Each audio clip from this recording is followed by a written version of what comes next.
And Sunday was that day, the day of reckoning for the St. Louis Cardinals, a day that we have known for some time was coming and maybe had a little bit of skepticism of late as to whether it would unfold in quite the grand fashion that had been prescribed by the St. Louis Cardinals and John Mozeliak, and talking about the way that this team would be sellers at this year's deadline. It's not something we've really ever seen with John Mozeliak leading the St. Louis Cardinals as the general manager or now president of baseball operations, but they said it was coming, and it has happened. The Cardinals made a couple of trades on Sunday that we're going to talk about here tonight on B-Shape Daily, moving on from a couple of Jordans and a Chris, and getting in return, well, a bunch of prospects for the most part. So we'll talk about the return for the Cardinals on the deals for Jordan Hicks, Jordan Montgomery, and Chris Stratton, and whether or not we think these guys can make an impact as early as 2024, which was kind of the prescription given by John Mozeliak heading into this trade deadline. And did the Cardinals get enough? I think that's going to be the natural question when you look at some of the key pieces to the 2023 club that they have now begun to dismantle.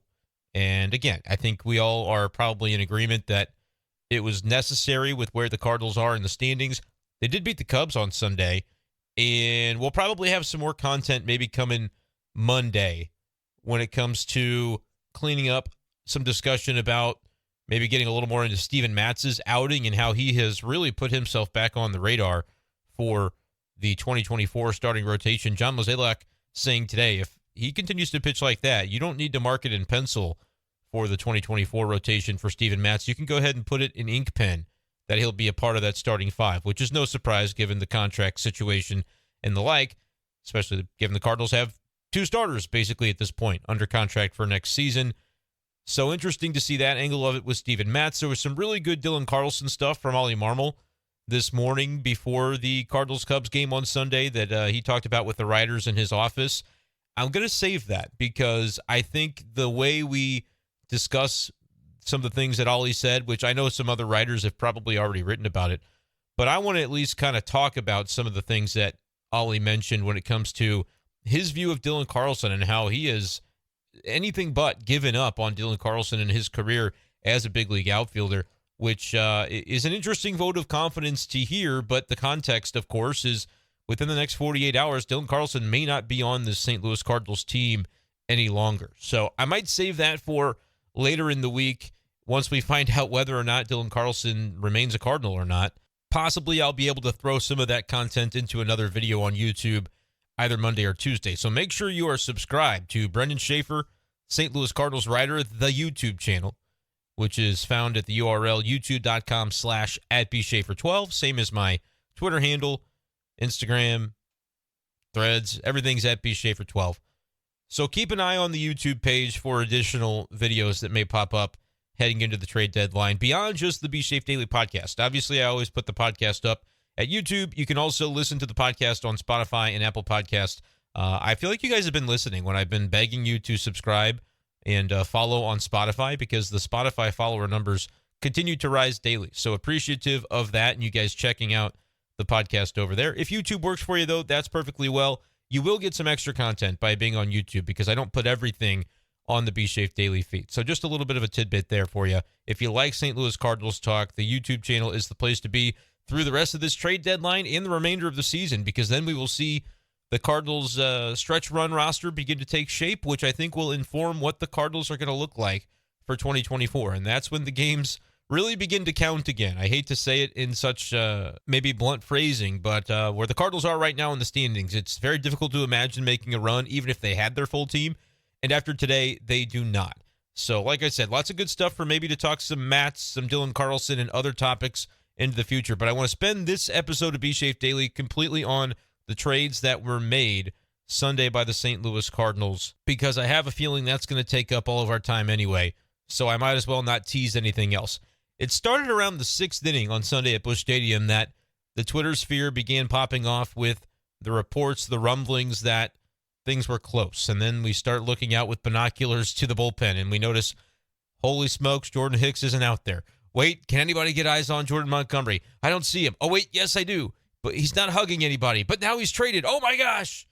That was kind of the way it unfolded between innings 6 through 9 Nice. At Busch Stadium on Sunday. And then the game was over. Jojo Romero, how about that? Cardinals closer Jojo Romero, who thought we would have been there, but here we are. There's a trade they won, the Edmundo Sosa trade. I think Jojo's going to be in that bullpen next year. I've continued to say that. But nevertheless, that meant we all had to go downstairs, file those stories as quickly as we could from the press box on the deals that were made. And then we did get to hear from John Mozeliak about the trades and kind of where the Cardinals stand with about 48 hours to go before the deadline as of the moment that we spoke to him. Now it's even less. And we're seeing, as of this recording Sunday night, rumors about maybe Dylan Carlson and the Orioles. Dylan Carlson and the Yankees has seemed like a plausible possibility. Anything could still really happen. Jack Flaherty is still expected to be moved. I don't know about Paul DeJong. It seems like bats are flying off the shelves and that teams are keeping them. The Cubs saying, no, we're not trading Cody Bellinger. The Angels, of course, have taken Shohei Ohtani off the market. So the bat market is interesting. Could Paul DeJong actually have some value there to teams? I think it's definitely a possibility, especially when you hear the phrasing of the answer John Mozeliak had to a question Jeff Jones had about Mason Wynn and whether or not he might mix into this future in the near term. And Mozeliak basically said, I don't know what day we're pushing that button, but I could see Mason Wynn being a part of this team in 2023, which, by the way, if you guys haven't checked it out on the YouTube channel, I did post a raw video of about 16 minutes of John Mozeliak's press conference today. My video cut out right after about the 16-minute mark on the very last question, right after Mo was getting a little saucy with John Denton, which was fun because the press conference had gone on long enough, but I did miss kind of the very beginning of the last answer. But other than that, the whole press conference is there on the YouTube page. I'm getting that uploaded right now as we speak, so hopefully that'll be up by the time you guys are ready to watch it, either later Sunday night or by Monday morning. But if you want to catch the full audio, the full video from John Mozeliak's presser, that's on YouTube. Otherwise, let's dive in now on opinionated stuff here. What do we think about the trades the Cardinals made? The first one that was coming to light was Jordan Hicks was heading to the Toronto Blue Jays. And then it was a little while before we got to know what the return was. And it turns out it's a couple of Double-A pitchers. Cardinals trade Jordan Hicks to the Blue Jays for right-handed pitcher / former St. Louis Rams tight end Joe Klopfenstein. No, Adam Kloffenstein, one of the pitchers the Cardinals got from the Blue Jays. The other one, I know I'm going to butcher this, Sem Robersa. And there was some dispute over how you pronounce his name. I'm sure we'll come up with it. Baseball Reference does look like it's Robersa. John Mozeliak thought it was something different. I guess we'll find out in time. But both guys were at Double-A for the Toronto Blue Jays, which I believe is in New Hampshire, where that farm team is located. And kind of some interesting arms. I've got the Cardinals' updated top prospects list pulled up because I think that's kind of the question that's inevitably going to come up first when people ask about, all right, well, what did they get and is it enough? Did the Cardinals do well with these deals? Because they said they were going to get guys that could help them in 2024. But you just told me they got a couple of Double-A pitchers from the Blue Jays, and I'll tell you now, they got a Double-A pitcher who's actually on the injured list from the Rangers, along with a Double-A hitter from the Rangers. Wait a minute, Mo, I thought it was pitching. We'll explain. I actually think that guy might be one of the biggest pieces that the Cardinals picked up at the Sunday frenzy that took place over Busch Stadium way on Sunday. And then the other guy they picked up, John King, CNN anchor John King, though he's actually a major league pitcher. He was on the Rangers this season, kind of more of a depth filler, I think, for the big league roster. Probably John King ends up in the bullpen. We'll talk about the Rangers stuff here in a minute. I want to try and keep on track here with the Blue Jays situation, but I've got the top prospects list pulled up.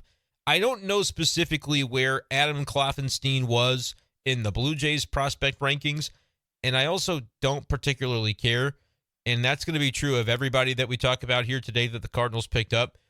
Because honestly, first of all, those lists, you might be looking at the top 30 from MLB.com, or maybe you're looking at Baseball America. Those lists were made before the season in many cases, and they don't really get updated too regularly during the season. I think around the trade deadline time, you do see them try and slot guys in appropriately when they're moved to a new system. So I will give you the context of where MLB Pipeline has the new additions for the Cardinals. And 4 of the 5 guys they acquired today, the 4 prospects really, all at Double-A with their previous teams, all of them do end up in the Cardinals' top 30. Adam Kloffenstein is the lowest on that list, ranked at number 23rd now in the Cardinals system according to MLB Pipeline's top 30 prospect list. He's a right-handed pitcher with an ETA to the big leagues, according to this, as 2024. So those are just kind of general estimates, but a decent way to figure that maybe the Cardinals do end up getting some 2024 talent out of this, or at least guys that they believe can compete for the roster in 2024. Let's talk about Adam Kloffenstein, and then we'll talk about Sem Robersa, who actually ranked much higher in the Cardinals prospect list. But I kind of look at the numbers of Kloffenstein recently and think he might be rather interesting. Cardinals talk about needing that swing and miss. That's kind of something they've been lacking. And I do know that John Mozeliak, in his interview today with Tom Ackerman on KMOX, sort of played both sides of that a little and said, yeah, we do want swing and miss, but we also want to balance that with guys who can effectively pitch to contact. And I know a lot of folks on Twitter didn't like seeing that quote because they want to see the Cardinals go all in on the modernized version of a pitching staff and pitching coaching and pitching development, which is, blow it by, guys. Figure out ways to miss bats, and you will go far as a result. And the Cardinals have just been lacking that organizationally in recent years, and we've seen that kind of catch up to them, I think, now at the big league level. When it comes to Kloffenstein, who is a 22-year-old former third-round pick of the 2018 MLB draft, was taken out of high school then, so he's still a pretty young guy, despite the fact that he's been a professional for about 5 years now. He's only 22 years old, does not turn 23 until later in August, so about a month from now. But a pretty young guy who, by the way, both guys that the Cardinals acquired from the Blue Jays are being taken directly to AAA Memphis. Both were in AA pitching, but are getting that promotion to AAA, which, as we know at that point, you're just a step away from the big leagues. So kind of a way to color the way the Cardinals have viewed the players that they picked up today, that both Kloffenstein and Robersa, and I am going to go with the baseball reference pronunciation for the moment on Robersa. Even if I'm completely wrong, then I'll get it right for the next podcast. But I'll do that for my buddy Hockman, who presented it to Mo in a question, and Mo's like, well, I think it's this. And I don't even remember what he said. But Robersa is what we're going to go with for now because it sounds cool. He's Dutch, by the way, from the Netherlands originally. And I thought would have been on their WBC team, but I guess he was not ultimately on the final cut for that. But Robersa did pitch in the Futures game a couple of weeks ago out there in Seattle for MLB All-Star Game festivities. But I like Kloffenstein. 3.24 ERA, 89 innings pitched this season, 105 strikeouts to 34 walks. But that 105 strikeout rate, or number, I should say, in only 89 innings, that's kind of the ratio that you're hoping to see, I would think, right? From some of the prospects who, by the time you get to the big leagues, even just averaging 1 strikeout per inning, 9 strikeouts per 9 innings would be, I think, acceptable. If you look up and down the Cardinals roster, you've got some guys that can do that. I guess maybe not anymore with the trades that are being made, but a lot of times the Cardinals have been lower in those strikeout ratings, and having guys who can miss bats is something that they have been very vocal about trying to pick up at this trade deadline. So that's what I like about Kloffenstein. The risk with him a little bit is that he is really doing well this year, but prior to this year, not really too strong. You can go back to the post-COVID season in 2021 where, the prospects, the young guys in different organizations were missing that entire 2020 season, which looks like, I don't know if this was Fall League or what this was, Constellation Energy League. He did pitch, Kloffenstein did pitch some in 2020 during the COVID year, but I think it looks like independent ball. So I wonder if Toronto was like, hey, you're so young, you need to pitch. So get out of here and go do it somewhere else. I don't really know the story on that. Maybe we can find that out when we get a chance to talk with him, whenever that might be, Adam Kloffenstein. But in 2021, he was pitching at high A and had a 6.22 ERA. So not great, but again, at age 20, still a pretty young guy. When you're drafted out of high school, it's difficult to kind of see what that progression looks like. But then again, last year, 2022, he split time between high A, where he performed a little better, 3.81 ERA, and then got the promotion to Double A, New Hampshire, and again struggled to adapt. 6.07 ERA in 86 innings there last season, but still had 88 strikeouts. So I think that's kind of what you look at more so than anything else when it comes to these young pitchers making their way through the systems. Like, do they have the qualities that you could see developing into more consistency down the line? If you're still managing at age 21 at a Double A level, where he was 3.5 years younger on average in 2022 than the general competition that he was facing, still averaging more than a strikeout per inning, still getting through, right? Being able to fill those 86 innings. Those are learning experiences, I think, at that point in time. But it's a question of, like, do you believe the leap that it seems that he's made this season? I would say that the one stat you circle is the 105 strikeouts in 89 innings. Only 23rd on the Cardinals' top prospect list, so I think a lot of the reasoning for that is, and I was hearing, I believe Derek Gould was explaining this kind of in the press box as we were all talking about it after the fact. He was a Rule 5 eligible guy because if drafted in 2018 would have meant prior to 2023, I believe this is right, would have had 5 years, but unless you add him to a 40-man roster at that point, anybody could pick him up. And so being that he was Rule 5 eligible off of 2 really rough seasons in 21, and then once he got promoted to Double-A in 22, Kloffenstein was maybe not that highly sought after, and that might be part of the reason he was not really listed among top prospects, but has worked his way back into that conversation, I think, this year with the way he's performed. So he's a really interesting guy. I'm intrigued to see maybe how he will perform and how his stuff will play at Memphis. But number 6, your new number 6 prospect on the Cardinals' top 30 rankings there on MLB Pipeline is Sem Robersa, another right-handed pitcher who was at Double-A. He is getting the boost now to Triple-A and is also listed by MLB Pipeline as an ETA to the big leagues of 2024. Now, he's a little bit interesting. I mentioned him from the Netherlands, was part of that futures game, so there were people who clearly thought highly enough of him to include him in that. Double-A numbers this year as a 21-year-old, 4.06 ERA, 88.2 innings pitched, only 86 strikeouts, so not quite one strikeout per inning, but relatively solid command. Has given up 33 walks in those 88 and 2/3 innings. And this is where I feel like you see the Cardinals kind of fall back a little bit on the best of both worlds, where you say pitch to contact, but also be able to miss bats. Not eye-popping strikeout numbers, right? And if you look historically throughout his minor league seasons, I think that kind of remains the case. Last year, across a couple of levels, high A and double A, only 97 strikeouts in 111 innings. And so that might make you groan a little bit because you'd think that strikeouts and missed bats are only going to get more difficult to come by when you rise out through the systems and you get to the big leagues. And already you could say, well, maybe not a lot of that going on for him. But he's limited base runners in a really impressive way. And that's been consistent for Sem Robersa. His whip is usually 1.1 something. This year, we're talking 1.173. Last year in high A, 1.54, or I should say 1.154. In New Hampshire last year, 1.176. Like, that's been the storyline for this kid, is he has continued to have good command of the zone to where he doesn't walk too many guys, just 34 walks all of last season. That's up a little bit this year.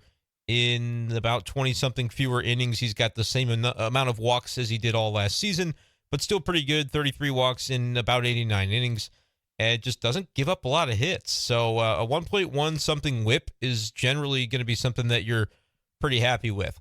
Whether he can continue that as he rises through the higher levels, we'll see, but to bump him up already to number 6 on the prospect list, I think says a lot about maybe the upside that they have for this 21-year-old kid, who is 6'1", 185, by the way, is the way that he is listed, according to MLB Pipeline. Kloffenstein listed at 6'5", 243. So I view that Kloffenstein, that's going to be hard. It looks like Stein, it's pronounced Steen.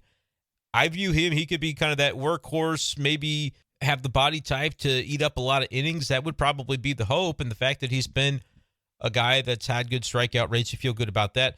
Kloffenstein, his highest rated pitch, according to the scouting grades, is the slider. He's got a 50 grade fastball, 55 on the slider. He's got some other pitches as well that he mixes in. And then as far as Roberts is concerned, the fastball and slider are both at 55 on the scouting grades, with cutter changeup following behind there. I think a more of a control-oriented pitcher. You might say, well, that's of the ilk that the Cardinals have already had, but I think he's another one of those guys that you have the raw materials of, seems to throw strikes and be able to limit the damaging type of contact. Can the Cardinals do what they've basically said has been a difficult proposition this year and take guys that don't necessarily have strikeouts as a huge part of their repertoire and try and extract as much swing and miss from those arsenals as they can? Another thing that Mozeliak mentioned today, which I want to plug once again, I posted basically the full press conference on the YouTube page. It's about 16 minutes long. Check that out if you're interested in hearing his ins and outs on the views on these different players. but talked about how some of the pitch shapes and the pitch quality and the types of pitches that the Cardinals were after and they were looking for in this trade deadline pursuit of young, controllable pitching, how they were looking at some of these guys that they thought maybe there are certain pitches that could play up compared to what they have already experienced. And we'll see, obviously, over the course of time, whether the Cardinals were able to identify and land some of these guys in that regard. But Robersa immediately slots in number 6 for the Cardinals. And so I think that's honestly a really good return for Jordan Hicks. Hicks is a guy that I know a couple of days ago we were all thinking, oh, is he going to potentially sign an extension? I don't know if that was a smokescreen or if that was a case of Hicks really wanting to stay in St. Louis, which I believe that he did. And that's not to say that he couldn't come back. And that was something that was interesting to hear today from Ollie Marmol and John Mozeliak both, which is they both had conversations with each of the pitchers that have departed, Montgomery, Jordan Hicks, and Chris Stratton, and told them, hey, we're not closing any doors here. We're not burning down any bridges. We'd love to see you guys back here next year. So that's obviously something that would have to be worked out in free agency for each of them. But is it realistic? Yeah, probably not. I would say of the three, most likely to see maybe Stratton or Hicks come back. Stratton would be an absolute possibility, I think, to return, depending on the price of it all. But it's just also going to be relative to the market and what those guys are wanting and looking for. Maybe just a nice courtesy thing to say, like, oh, well, we never closed doors on you. We really liked having you. But something interesting to keep in the back of your mind when it comes to these players. But Hicks in particular, I think it made much more sense, especially now seeing the return. The fact that you give up only one relief pitcher and you were only going to have him for 2 more months anyway, and what does a team like the Cardinals have use for a closer at this point as it is, it just made too much sense not to go ahead and trade him. So to go ahead and add a guy that's ranked as your number 6 prospect now, right ahead of Michael McGreevy, the former first-round pick of the Cardinals a couple of years ago, I mean, I think that's notable. And then you add another guy who's lower in your top 30, and the Cardinals system is not exactly robust at this point. But Kloffenstein could turn out to be a certainly back-of-the-rotation depth guy, perhaps. I don't know. We'll see. His numbers suggest that if what he's done in 2023 so far is retained and is real, maybe I'm calling him back of the rotation is too low of a ceiling to assign to this guy, who's had really exactly the type of strikeout numbers that you would be looking for, at least at the AA level. Now he's going to have an opportunity to move up to AAA and see what he can do there. And Robersa will have the same opportunity. So I think it's a good return for Jordan Hicks specifically. I kind of figured to get the most value out of Hicks, they would have to package him with one of the other guys, package him with a starter like Montgomery or Flaherty, or maybe package him with a hitter like Dylan Carlson if they end up trading him. That's not the case, and the Cardinals got 2 good pieces back, which I think is definitely a win. And it's also a win now that we're going to get to see. I'm telling you what, in a playoff game, it's going to happen. Genesis Cabrera, scoreless 8th inning. Jordan Hicks, scoreless 9th inning to win the Blue Jays a playoff game. You already know what's written in the stars. And by the way, the other exciting thing about Jordan Hicks now pitching for Toronto is we finally get to know how many kilometers per hour a Jordan Hicks fastball actually gets you. I'm really excited to see that conversion factor as we get into the metric system there for Jordan Hicks. But like I said, I am actually largely in favor of the return they were able to get for just Hicks. I thought he would be packaged.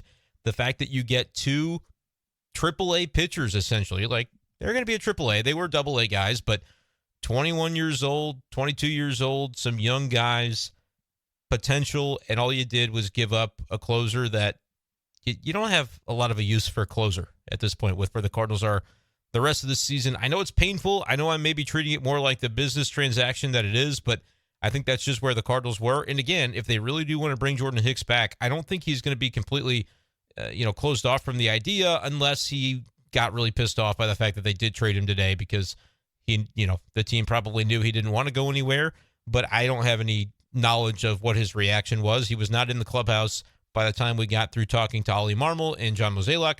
The only guy that was still there was actually Jordan Montgomery, which was kind of cool to get to ask him a few questions, see him off, and wish him well out there at the Texas Rangers. But we didn't get to see Jordan Hicks and what his kind of reaction was to the day, nor did we get to talk to Chris Stratton. But Stratton and Montgomery, the 2 guys that are heading to the Rangers. So let's talk about that deal next, because it's more along the lines of what I thought we would see in terms of packaging guys together.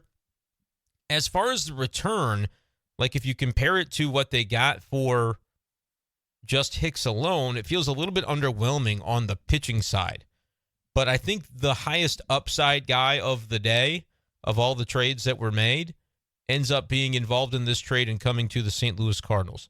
It's a 21-year-old pitcher, Tekoa Roby. And this guy kind of feels like your upside lottery ticket. And the reason I say that is because he is a former third-round pick, the same draft as Jordan Walker, Mason Wynn, Tink Hence. He was a third-round pick in that 2020 MLB amateur draft. The reason I say lottery ticket, he has dealt with some injuries.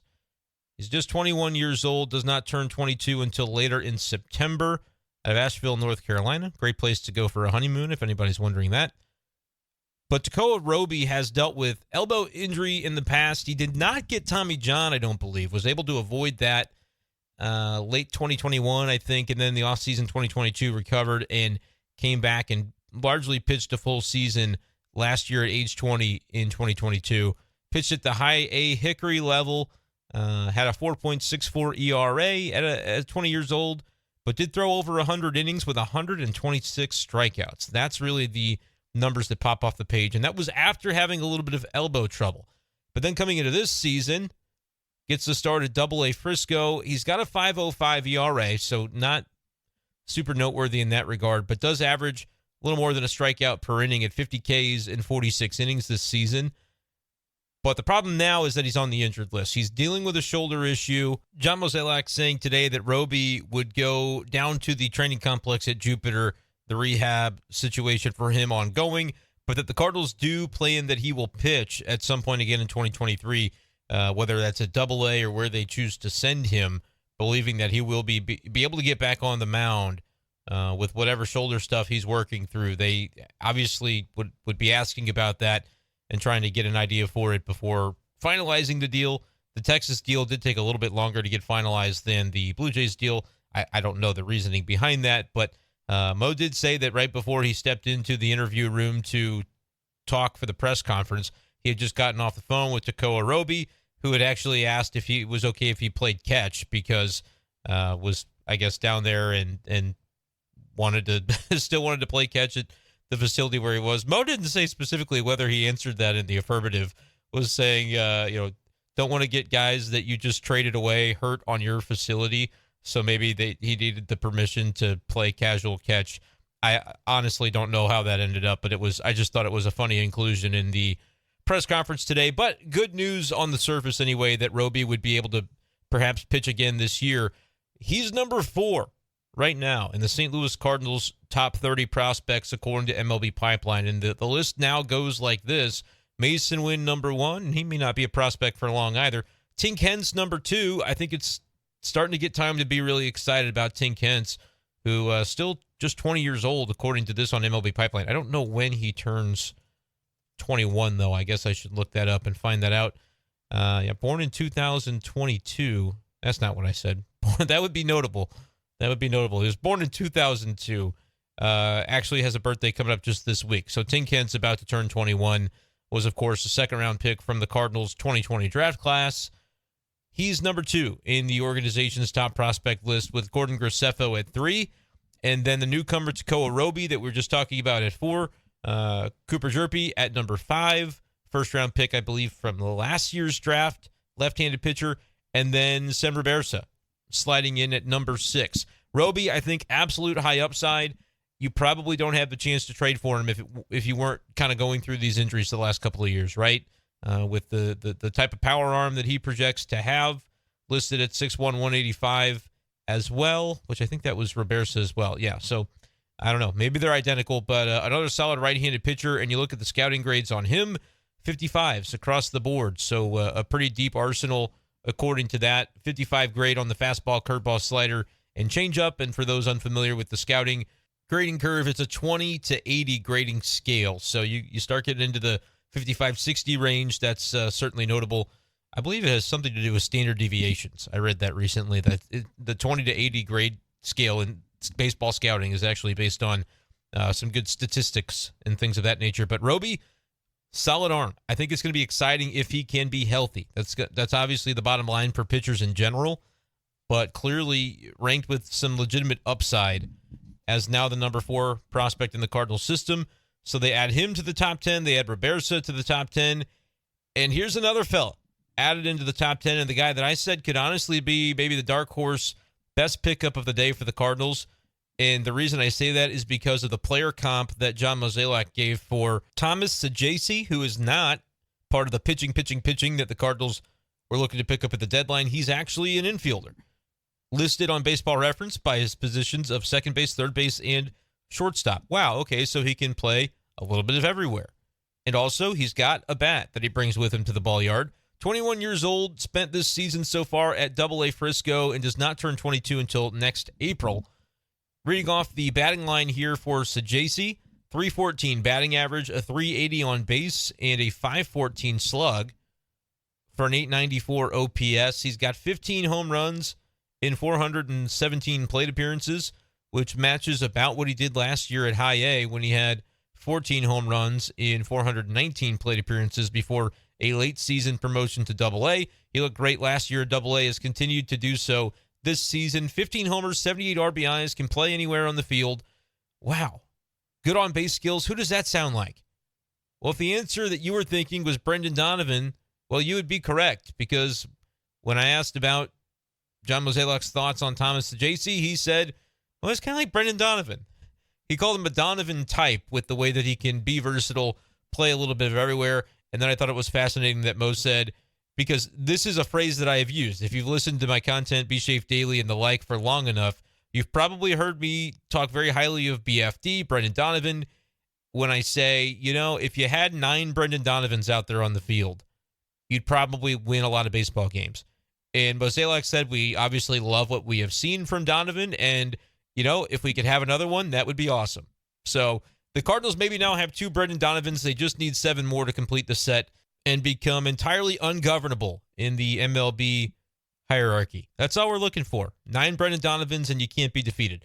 I will say this, though. Saggese, a right-handed batter, and Saggese, by the way, is spelled Saggese, which kind of gives me some trouble. It should be easy to remember this. Sem Robersa, his last name Robersa, which is how we're pronouncing it for now, spelled Robberse.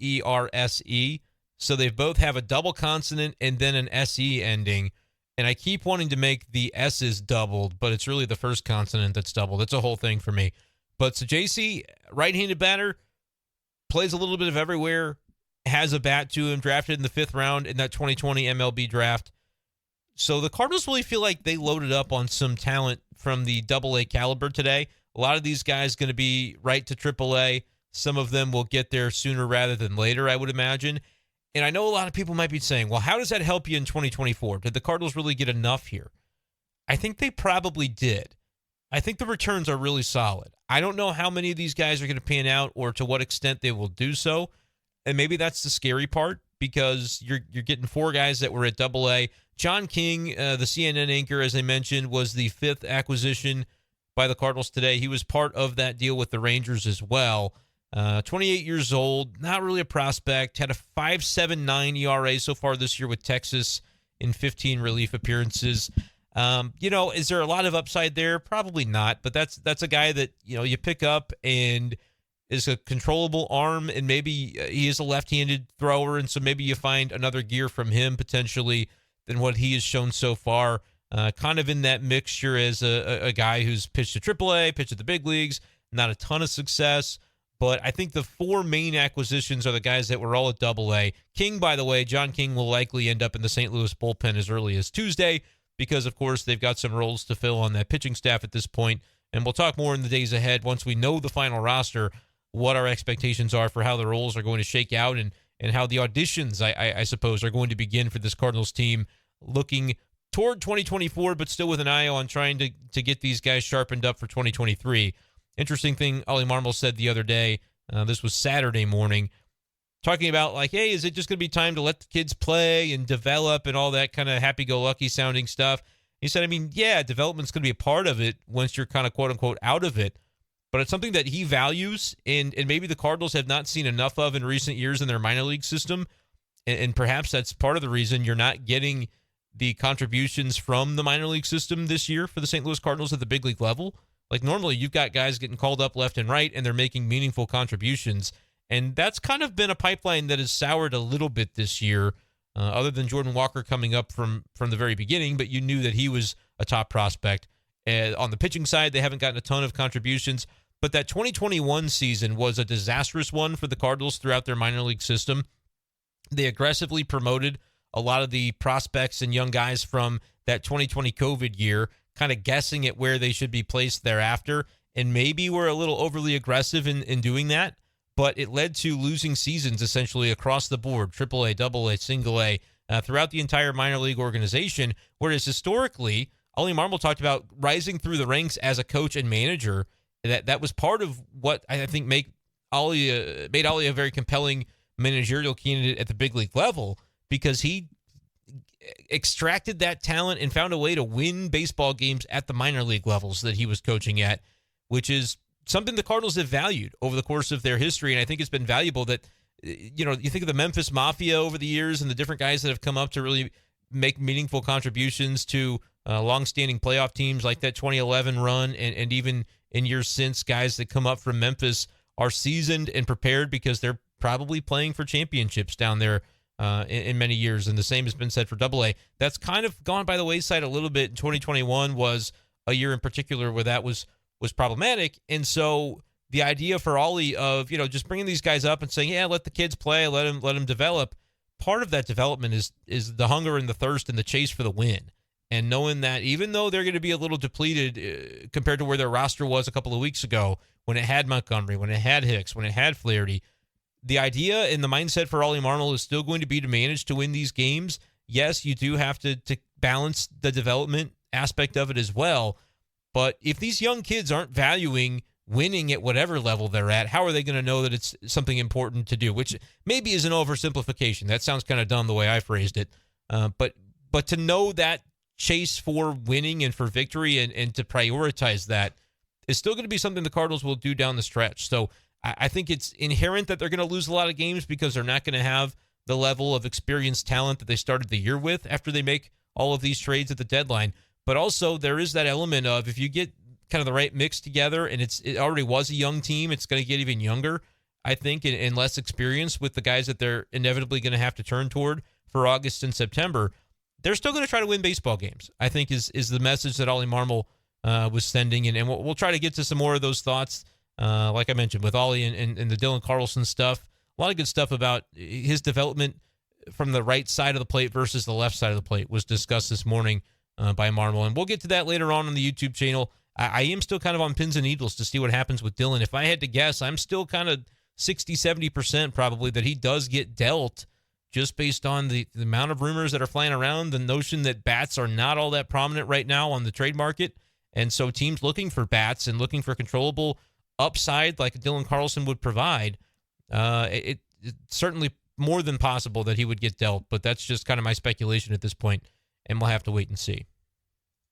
But with the final thought, the final word on the return here, which of course the final word won't take place for a number of years once we find out how the careers of these individual players unfold.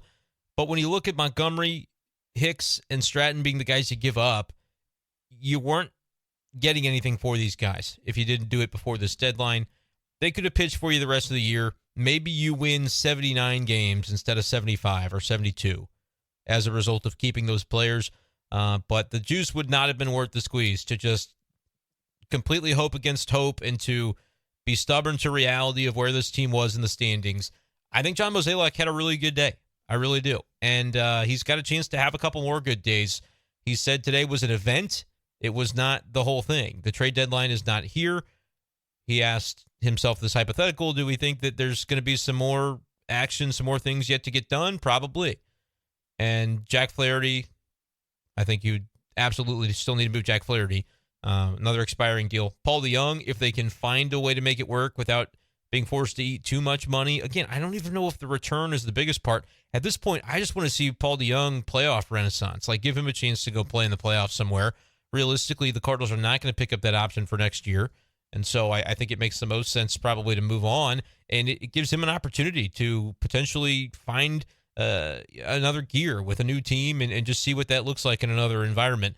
It's not an anti-Paulie D tag that I say this, but I'm rooting for the trade to happen.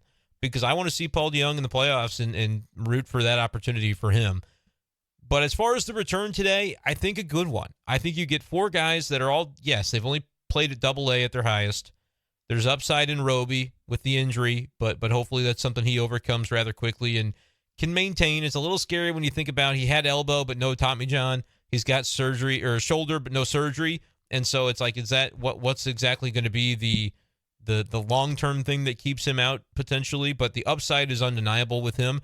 And when you're talking about only giving up rentals, guys that the other team only gets for a couple of months, yeah, they're trying to win a World Series, but there is a cap to just the value you can extract from guys that you know are not under contract for you long-term. So the fact that was the situation for the Cardinals, and they were able to come up with a guy with Roby's upside, guy with Robersa's, I would say, combination of nice floor, kind of reminds me of McGreevy in that regard, where it's like he's kind of still undeveloped. Maybe as he develops more swing and miss. That's got to be the hope with Michael McGreevy, because McGreevy has continued to pitch pretty well at AAA Memphis, and I know his name hardly ever gets brought up, and it's a strange phenomenon to me for the 6'4", 215-pound right-hander. You look at his numbers, he's been solid, 4.15 ERA in Memphis, although I guess I should check to see what Memphis actually did today, because he was pitching in that game. But before today, 82 innings and 61 strikeouts. That's kind of the deal with McGreevy. He's still only 22 years old, and so there is always maybe the possibility that he would develop more of that as he goes along. But that was kind of the book on Michael McGreevy coming straight out of college, right? Was that he had good command, but was it necessarily going to be the type of arm that allows him to develop into a bona fide top end of the rotation type of guy? Whereas when you draft someone in the first round, that should probably be your hope. But we've seen, Zach Thompson. We have not seen him kind of develop into that guy at this point, a former first-round pick of the Cardinals. McGreevy, the jury's kind of still out.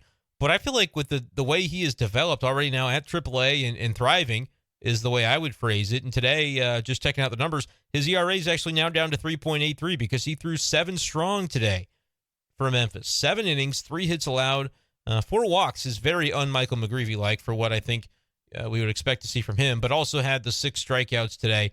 So, I mean, that's solid. And the walk rate maybe a little bit up compared to where it had been, but still 24 walks over 100 innings this year for McGreevy is perfectly fine.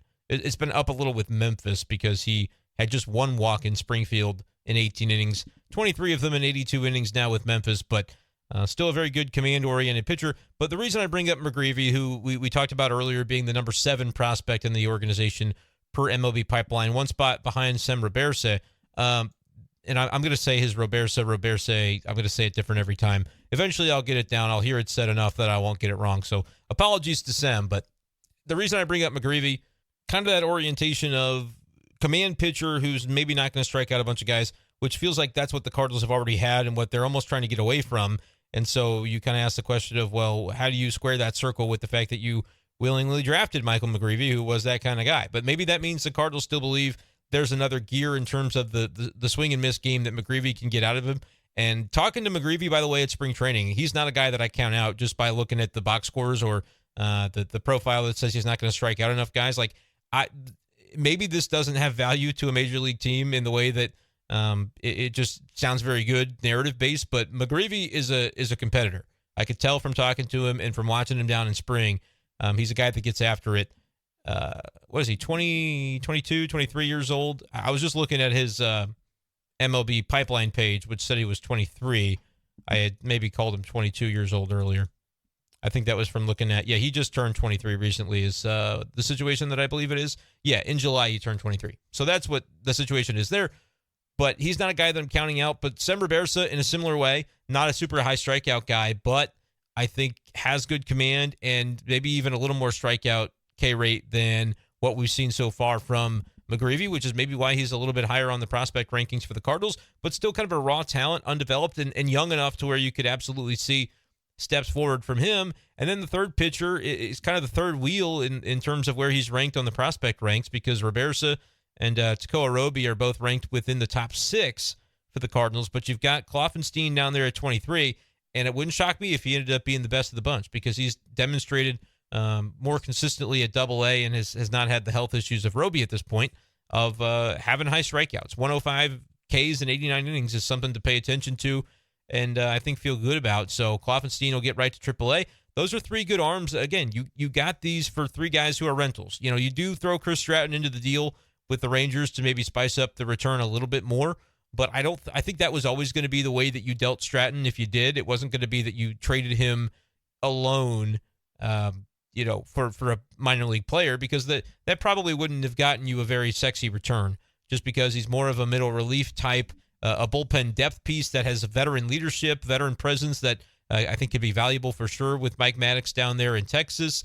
You get Stratton and Montgomery back reunited with Mike Maddox, which I think is kind of cool. And Montgomery, when we did talk to him today, mentioned that Stratton was one of his best friends on the Cardinals, and so he was excited about getting the chance to start that next chapter with his buddy, which I think is good. And like I said, from afar, I'll be kind of keeping an eye on the Rangers and hoping for them to do well. They've also got the Max Scherzer element to all of that now, the former Mizzou guy. So that's a team that's got my interest as we careen toward the postseason in this MLB campaign. But the pitchers, I think, were attractive. I don't think you were going to get anything that had a lot more, I guess, experience attached to it. We maybe had some pipe dreams about guys like Brandon Pfaadt for the Arizona Diamondbacks, and there was a moment in time today where I was like, we were looking at each other in the press box going, would the Blue Jays trade Alek Manoah? Like, we didn't know that it was just Jordan Hicks going to Toronto, and so maybe Montgomery was going there too, or Dylan Carlson. I had no idea, but there was a moment in time where it was like, holy smokes, if they got Alek Manoah, life just got a lot more interesting in St. Louis, because, of course, he has really had some struggles this year with the Blue Jays. They sent him all the way down to the Florida Complex League. He's now back, but, kind of having some uneven results. Guy who was absolutely dominant last year, which is why I traded for him in fantasy in the offseason, and we've seen how that has gone. But you can't win them all. But nevertheless, I think with the guys that they got back, yes, they've only played at Double-A, other than John King, who's kind of a depth piece, I think, for the bullpen in the big leagues.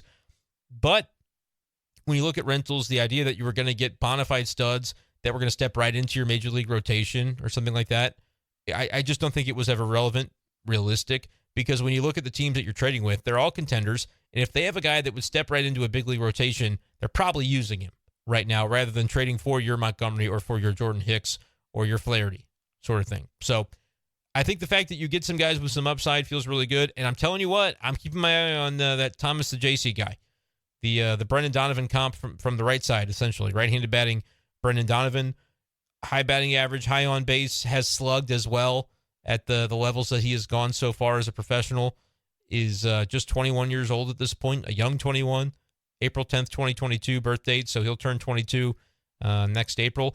Very much intrigued by this guy. He feels very much like the Cardinal type of player. And as John Mozeliak said, we'd like that Brendan Donovan, and if we could have another one, that'd be awesome. So what do you think of the Cardinals' return that they got today for their 2 trades of 3 expiring pitching contracts, Montgomery, Hicks, and Stratton? Let me know in the YouTube comment section below. I'm really intrigued by the way the Cardinals have kicked off this deadline. I know that a lot of people were kind of tired of waiting to see what might happen, but again, there is plenty of time to get these deals done, and Mozeliak decided to have a big old honking day on Sunday. And then he said, we'll go back, regroup, kind of reassess where we're at, maybe be able to change some of our stated goals, by which I think he meant, look, the goals was we got to get pitching. Well, I got a pitcher. And so now, along with adding a nice little Brendan Donovan replica, can they maybe look elsewhere and be a little more open-minded when they trade Flaherty? Like, trade it for the best available talent, even if it's not a pitcher. Maybe you trade Flaherty along with, I have no idea, Giovanni Gallegos. Is the Ryan Helsley thing still a possibility? Do you package him with Dylan Carlson to get a really big, I say really big fish, but a legit piece? I think there are a lot of options right now that the Cardinals are going to continue to explore. So we'll continue talking about them on BSchaeffer Daily and here on youtube.com/@BSchaeffer12. Would love to have you guys subscribe if you enjoy the Cardinals talk. Subscribe on YouTube, click the bell for notifications, and click like on this video. And don't leave before you drop your comment below. I want to hear your thoughts on the Cardinals' return and how you feel they're handling the trade deadline so far as sellers for the first time in the Mozeliak era. That is going to do it, though, for this edition of the show. Appreciate you guys, as always, for listening, and we'll talk to you next time on BSchaeffer Daily. Peace!